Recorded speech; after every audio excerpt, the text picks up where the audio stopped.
आते हैं नहीं आते? लेकिन 10 साल में इसको 15 लाख के चक्कर में, मोदी जी की गारंटी के चक्कर में, 2 करोड़ नौकरियों के चक्कर में, आए किसानों की 2 गुनी चक्कर में, लाली पाम में फंसे हो। उनकी गारंटी मोदी जी की गारंटी है, लेकिन हमारी गारंटी निर्मा का जो सबसे गरीब कमजोर आदमी हो वो भी हमारी गारंटी रखता है कि नहीं रखता भाई? क्यों भाई? तो हमारी गारंटी आपके पास है, पब्लिक के पास है, और तुम एक आदमी की गारंटी पर यहाँ से 10 साल से सांसद चुनने का काम किया है। इसलिए हम कहने आए कि हम तो तब भी न थके हैं न रुके हैं। आपका उत्साह हमें हमारा मनोबल ऊंचा करने का काम करता है। ये चुनाव उन चुनाव से भिन्न चुनाव है। ये चुनाव वो चुनाव है जो काम द्वापर त्रेता सतयुग में भी नहीं हुआ, वो काम बाबा साहब अम्बेडकर ने 26 नवंबर 1949 को 1 वोट का अधिकार देकर रानी और महारानी के वोट की कीमत बराबर करके धरती पर स्वर्णिम युग की शुरुआत करने का काम किया है। वो संविधान खतरे में है, उसको बचाने का चुनाव।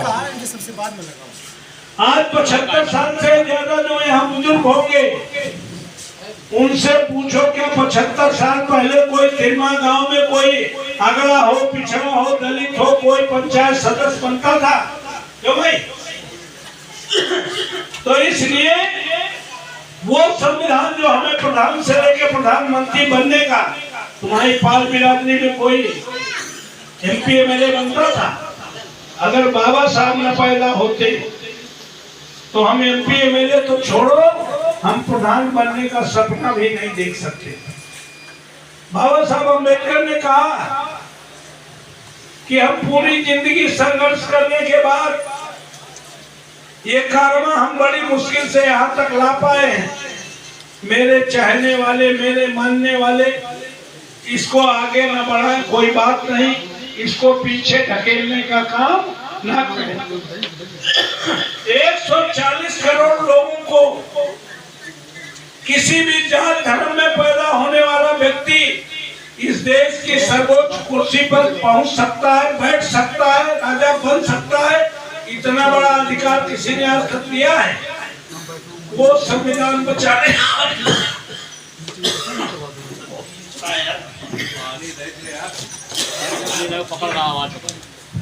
वो संविधान बचाने का चुनाव है।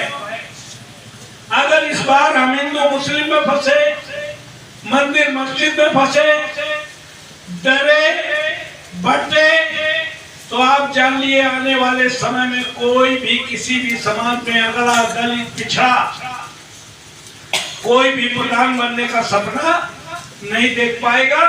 इलेक्शन खत्म, सिलेक्शन शुरू हो जाएगा। इसलिए इस लोकतंत्र को बचाने के लिए 2 ही नेता संघर्ष कर रहे हैं। बाकी नेताओं को तो CBI, ED ने 2 मुख्यमंत्रियों को आजादी के इतिहास में पहली बार जेल में डालने का काम किया।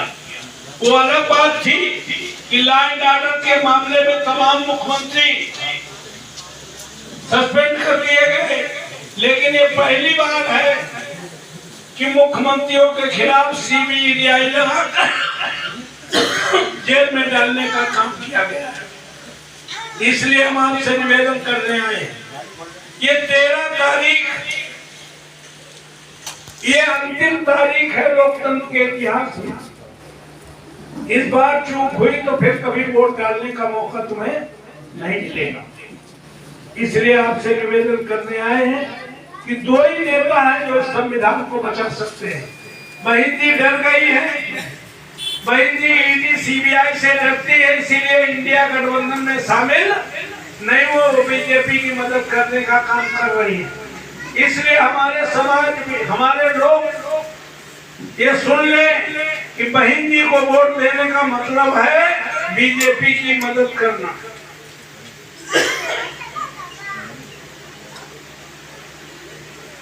तो इसलिए इस बार बटना नहीं है। अगर संविधान बचेगा, देश बचेगा, तो बहन जी भी बचेगी कि नहीं बचेगी? अगर बहन जी 4 बार मुख्यमंत्री बन पाई है तो किसके कारण बन पाई है? संविधान के कारण। और वो संविधान खतरे में हो, बहन जी बाहर अपने को बचा रही हो, तो संविधान बचेगा? संविधान बचाने का काम दो ही लोग कर रहे हैं। पूरे भारत में ईडी सीबीआई के बिना परवाह के भारत जोड़ो यात्रा कश्मीर से कन्याकुमारी तक एक करने के लिए, देश के लोकतंत्र को बचाने के लिए संघर्ष कर रहा है। उस नेता का नाम राहुल गांधी है। और उत्तर प्रदेश से ही दिल्ली की प्रधानमंत्री की कुर्सी का रास्ता जाता है। यहाँ समाजवादी पार्टी के नेता आदरणीय अखिलेश यादव जी ने बड़ा दिल करके इंडिया गठबंधन करके मोदी जी को चुनौती देने का काम किया है। जिस दिन से इंडिया गठबंधन में शामिल हुए, सीबीआई इनके खिलाफ जांच शुरू कर दी है। तुम सीबीआई ईडी चाहे जिसकी जांच करो, अब ये दोनों नेता न डरने वाले हैं न रुकने वाले हैं, तुम्हें गुजरात भेजने वाले। तो हम आप लोगों से निवेदन करने आए हैं कि इंडिया गठबंधन से हम प्रत्याशी हैं, आप पार्टी की भी हमारे साथ में है। और निश्चित तौर पर आज दलित हो, अगड़ा हो, पिछड़ा हो, मुसलमान हो, सारे लोग अब मोदी जी से त्रस्त है। क्यों भाई, त्रस्त है कि नहीं त्रस्त है? इसलिए सारे लोग हमें वोट देने का काम कर रहे हैं। आज के बाद सारे लोग अपने अपने नाते रिश्तेदार व्यवहारियों को बता दो कि ये चुनाव बंटने का चुनाव नहीं है, एकजुट रहने का चुनाव है। ये चुनाव गांव का प्रधानी का चुनाव नहीं, नाली खरंजा चक्रोट खूंटा और चबूतरे वाला चुनाव नहीं है। ये देश बचाने का चुनाव है। इसमें हमारा साथ देने का काम करोगे। हमने कभी आने वाले का नाम, जात, दल, धर्म कभी पूछने का काम नहीं किया है। हम सब लोगों का काम करने का, सबका सम्मान करने का काम किया है। हमारा मोबाइल और हमारे दरवाजे 24 घंटे आम आदमी के लिए खुले रहते हैं। आप सभी से निवेदन है, इंडिया गठबंधन का चुनाव चिन्ह साइकिल है। साइकिल की रफ्तार इतनी तेज कर दीजिए कि अगर रास्ते में कमल का फूल आए तो मिट्टी में मिल जाए दोबारा कभी कमल का फूल। आप सभी को बहुत बहुत, आयोजक साथियों को बहुत बहुत धन्यवाद देते हुए अपनी परिक्रमा देता हूँ। जय हिंद, जय भारत।